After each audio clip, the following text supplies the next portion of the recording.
ప్రజాకవి, తెలంగాణ ముద్దుబిడ్డ, తెలంగాణ ఉద్యమంలో ఆనాడు మమ్మల్ని అందరినీ కూడా ఉత్తేజితులు చేసి పెద్దలు కేసీఆర్ గారి నాయకత్వంలో 14 సంవత్సరాల పాటు జరిగిన ఉద్యమంలో గ్రామ గ్రామాన మారుమోగిన పాట జయ జయ హే తెలంగాణ రచయిత, మా అందరికీ అత్యంత ఆప్తుడు అందశ్రీ గారు ఇవాళ ఉదయం అకాల మరణం చెందినారనే మాట మమ్మల్ని కూడా తీవ్ర దిగ్భ్రాంతికి, తీవ్రమైన బాధకు గురి చేసింది.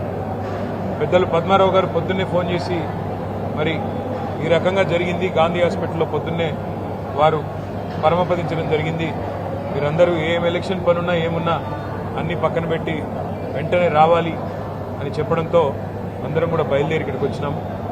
ఇవాళ వారు లేని లోటు తప్పకుండా తెలంగాణ సాహిత్య రంగానికి, తెలంగాణ ఉద్యమకారులకు, తెలంగాణలోని ప్రతి ఒక్కరికి కూడా తీరని లోటు.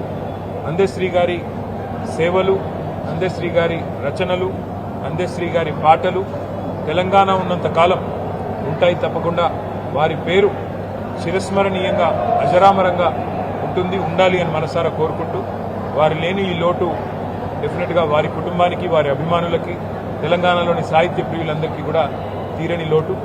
వారి ఆత్మ శాంతించాలని, వారి కుటుంబానికి, వారి బంధుమిత్రులకి, వారి అభిమానులకి ఆ భగవంతుడు మనోధైర్యాన్ని, నిబ్బరాన్ని ప్రసాదించాలని కోరుతూ వారికి హృదయపూర్వకంగా మా పార్టీ తరఫున శ్రద్ధాంజలి ఘటిస్తూ వారికి నివాళులు అర్పిస్తాం.